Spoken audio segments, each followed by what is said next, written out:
यह क्लास आज अपनी रहने वाली है राजस्थान जीके की।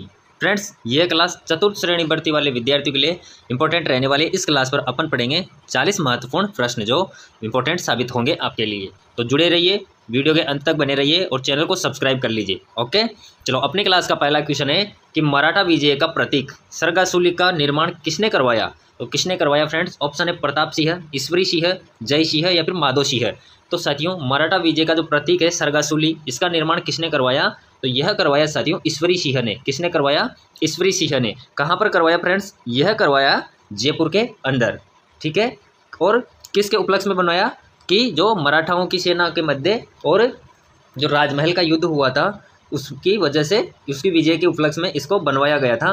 इसे ईसर लाट भी कहा जाता है साथियों। जो सरगासुली है इसको ईसर लाट भी कहा जाता है, जो त्रिपोलिया बाजार में स्थित 7 मंजिला मीनार के समान बनी हुई है। यह जो मीनार बनाई गई थी सरगासुली यानी कि आपके ईसर लाट, यह चित्तौड़गढ़ का जो विजय स्तंभ है उससे प्रेरित है साथियों। ओके, याद रहेगा आपको, बहुत अच्छा क्वेश्चन है। ठीक है, ईश्वरी सिंह ने इसका निर्माण करवाया था। अगला क्वेश्चन है अपना फ्रेंड्स, वो है कि बड़ला सोलर प्लांट राजस्थान के किस जिले में स्थित है। तो बड़ला सोलर प्लांट है वो राजस्थान के किस जिले में स्थित है? जोधपुर, जैसलमेर, बाड़मेर, बांसवाड़ा। तो अपना राइट आंसर क्या हो जाएगा? ए, जोधपुर की जो बड़ला सोलर प्लांट लगा हुआ है यह लगा हुआ है जोधपुर के अंदर। नेक्स्ट क्वेश्चन पर अपन आते हैं। नेक्स्ट क्वेश्चन है कि एशियाई खेलों में स्वर्ण पदक जीतने वाले पहले भारतीय रोवर बजरंग लाल ठाकर राजस्थान के किस जिले से हैं? तो कौन से जिले से हैं? तो सीकर, जयपुर, उदयपुर, बूंदी। तो अपना राइट आंसर हो जाएगा सीकर से। ओके, अगले क्वेश्चन को देखते हैं अपन। अगला क्वेश्चन है अपना, वो है कि कोटा के किस पॉलिटिक्स एजेंट की हत्या, जो कोटा का पॉलिटिक्स एजेंट था उसकी हत्या 1857 के विद्रोह के दौरान की गई थी। तो कौन से की गई थी? Major Burton, George Patrick Lawrence, agent Morrison या फिर मेजर प्रिचार्ड। तो किसकी हत्या की गई थी? तो पॉलिटिकल एजेंट की हत्या की गई थी 1857 की समय। तो कोटा का उस समय पॉलिटिकल एजेंट था वह था मेजर बर्टन। ठीक है, याद रहेगा आपको। अगले क्वेश्चन पर आ जाते हैं फ्रेंड्स। अगला क्वेश्चन है आपका कि यूनानी शासक मिनेंडर के सिक्के किस सभ्यता से प्राप्त हुए। तो मिनेंडर के सिक्के किस सभ्यता से प्राप्त हुए? कालीबंगा, गणेश्वर, बेराट, बालाथल। तो किससे हुए? अपना राइट आंसर हो जाएगा सी, बेराट। ओके फ्रेंड्स, अगला क्वेश्चन है आपका कि कुरंजा, पीपली, गुगरी, केवड़ा क्या है। तो यह सब क्या है फ्रेंड्स? राजस्थानी आभूषण, राजस्थानी लोकगीत, राजस्थानी लोक नृत्य, राजस्थानी लोक नाट्य। तो क्या है? तो अपना राइट आंसर हो जाएगा बी, राजस्थानी लोक गीत। ओके, अगला क्वेश्चन देखते हैं अपन। अगला क्वेश्चन है अपना कि जामर कोटड़ा खाने किसके लिए जानी जाती हैं? किसके लिए जानी जाती है जामर कोटड़ा खाने? रॉक फॉस्फेट, जिप्सम, अब्रक या फिर पेल्सपार। तो किसके लिए जानी जाती है? तो वह जानी जाती है रॉक फॉस्फेट के लिए। जामर कोटड़ा की खाने फ्रेंड्स आपके रॉक फॉस्फेट का निर्माण इन खानों से हुआ करता है। ओके, अगले क्वेश्चन पर आ जाते हैं कि उदयशाही, अमरशाही और खंजरशाही क्या है। तो यह सब क्या है? राजस्थान के आभूषण, राजस्थान की बोलियां, राजस्थानी पगड़ियों की शैली या फिर सिक्कों के प्रकार। तो उदयशाही, अमरशाही और खंजरशाही ये एक प्रकार से राजस्थानी पगड़ियों की शैलियाँ हैं। ठीक है, अलग अलग तरीके से बांधे जाने वाली पगड़ियों की शैली है यह तीनों। अगला क्वेश्चन है अपना कि ऊँट की खाल पर स्वर्ण मीनाकारी कला क्या कहलाती है। तो क्या कहलाती है बताओ, फटाफट से आंसर करो कमेंट्स बॉक्स में। तो थेवा कला, उस्ता कला, छपाई कला या फिर दाबू कला। तो क्या कहलाती है? तो वह कहलाती है उस्ता कला। की जो ऊँट की खाल पर स्वर्ण मीनाकारी की जाती है वह उस्ता कला कहलाती है। अगले क्वेश्चन पर आ जाते हैं। अगला क्वेश्चन है आपका कि भीलू के कमरे के बाहर स्थित बरामदे यानी कि जो गैलरी बनी होती है उसको कहा जाता है। तो क्या कहा जाता है? ऑप्शन है बोलावा, को, डहलिया, पाल। तो क्या कहा जाता है उसे? अपना राइट आंसर हो जाएगा डहलिया। कि जो भीलू के कमरे हैं उनके बाहर स्थित बरामदे यानी कि गैलरी को कहा जाता है। तो क्या कहा जाता है? उसको डहलिया कहा जाता है भीलू की भाषा में, यानी कि जो उनकी भाषा होती है उसके अकॉर्डिंग उनको डहलिया कहा जाता है। अगला क्वेश्चन है अपना कि 2011 जनगणना के अनुसार कौन से जिले में एसटी महिला साक्षरता न्यूनतम है। एसटी महिला के बारे में पूछा है। तो एसटी महिला है उनका साक्षरता न्यूनतम यानी कि कम है। तो बाड़मेर, जालोर, सिरोही, पाली। तो अपना राइट आंसर हो जाएगा सी, सिरोही। की जो सिरोही जिला है वहाँ पर एसटी महिलाओं का साक्षरता दर है वो न्यूनतम है राजस्थान के अंदर जनगणना 2011 के अनुसार। उसके बाद अभी तक कोई जनगणना हुई नहीं है, तो डाटा आपके 2011 वाले ही पूछे जाएंगे। ओके, अगले क्वेश्चन पर आते हैं कि 1938 में करौली प्रजामंडल की स्थापना किसने की। तो किसने की थी?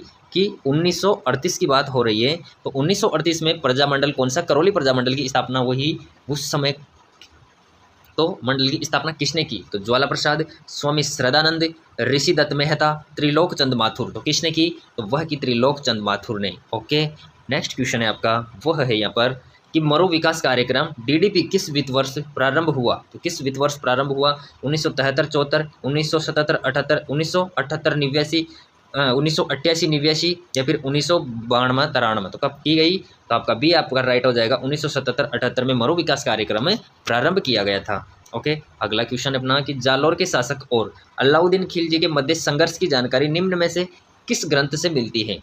तो पद्मावत, दलपत विलास, कानड़ दे प्रबंध या फिर हमीर हट। तो किससे प्राप्त होती है? कि जो जालोर के शासक और अलाउद्दीन खिलजी था उसके मध्य जो संघर्ष यानी कि लड़ाई हुई उसका जानकारी मिलती है, वो कौन से ग्रंथ से मिलती है? तो वह ग्रंथ है कानड़ दे प्रबंध। कौन सा है? कानड़ दे प्रबंध। कानड़ दे प्रबंध में जालोर के शासक और अलाउद्दीन खिलजी के मध्य जो संघर्ष हुआ उसके बारे में जानकारी प्राप्त होती है। अगला क्वेश्चन देखते हैं अपन कि 2011 की जनगणना के अनुसार जिलेवार घनत्व का सही अवरोही क्रम कौन सा है?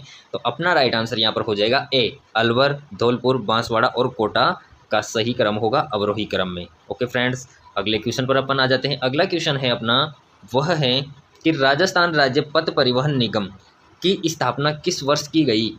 तो राजस्थान राज्य पथ परिवहन निगम है, उसकी स्थापना कौन से वर्ष की गई थी? 1952, 1964, 1972 या फिर 1973। तो कब की गई? तो वह की गई 1964 में। कब की गई? 1964 में की गई थी। अगला क्वेश्चन है अपना कि राजस्थान में त्योहारों की शुरुआत श्रावणी तीज से होती है और अंत से होता है। तो राजस्थान में जो त्यौहार होते हैं साथियों, उनकी शुरुआत तो आपके श्रावणी तीज से हो जाती है, परंतु अंत कौन से त्यौहार से होता है यह पूछा है आपसे क्वेश्चन ने। तो ऑप्शन है हरियाली तीज, चटड़ा चौथ, शीतला अष्टमी या फिर गणगौर। तो अपना राइट आंसर क्या होगा यहाँ से? डी, गणगौर। की जो गणगौर होती है वह त्योहारों का अंतिम त्यौहार माना जाता है। ओके, और प्रारंभ कहाँ से होती है? श्रावणी तीज से। तो अच्छे से क्वेश्चंस को याद रखना, सारे क्वेश्चंस इंपॉर्टेंट है। ओके, अगला क्वेश्चन है कि राजसमंद का मोलेला गांव किस शिल्पकला के लिए विख्यात है?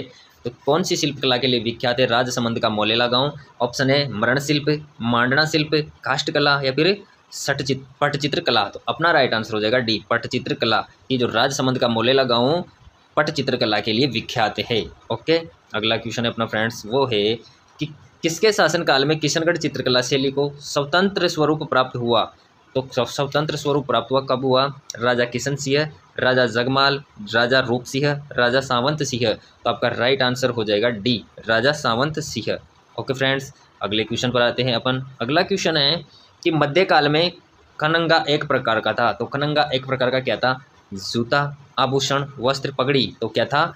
तो वह था एक पगड़ी का प्रकार। ठीक है फ्रेंड्स, अगला क्वेश्चन है अपना कि राजस्थान में लौटते मानसून की अवधि है। तो राजस्थान में लौटते हुए मानसून की अवधि कौन सी है? जुलाई से सितंबर, मार्च से जून, अक्टूबर से दिसंबर, जनवरी से मार्च। तो अपना राइट आंसर क्या होगा? सी, अक्टूबर से दिसंबर। ठीक है, चलो आ जाते हैं अगले क्वेश्चन पर। अगला क्वेश्चन है अपना कि जिस शैक्षिक सैटेलाइट द्वारा पूरे भारत में शैक्षिक कार्यक्रमों को बढ़ावा दिया जाता है उसका नाम है? तो एज्यूसेट, डाटासेट, कंप्यूसेट या फिर वैल्यूसेट। तो आपका राइट आंसर हो जाएगा ए, एज्यूसेट। ओके, नेक्स्ट क्वेश्चन है अपना, वो है यहाँ पर कि स्वतंत्रता के पश्चात राजस्थान पंचायत अधिनियम किस वर्ष में अधिनियमित किया गया? तो कब अधिनियमित किया गया साथियों? बताओ फटाफट से कमेंट्स बॉक्स में आंसर करो। ऑप्शन 1959, 1953, 1956 या फिर 1994। तो कब किया गया? आपका राइट आंसर हो जाएगा बी, 1953। कब किया गया? 1953 में। ओके फ्रेंड्स, जितने भी विद्यार्थी चैनल से नए जुड़े कृपया चैनल को सब्सक्राइब कर लो ताकि आने वाली क्लासें आपको मिल सके। और चतुर्थ श्रेणी वाले विद्यार्थी हैं, अधिक से अधिक क्लासें आप प्लेलिस्ट में जाकर देख सकते हो। ओके, अगला क्वेश्चन आ जाते हैं अपना।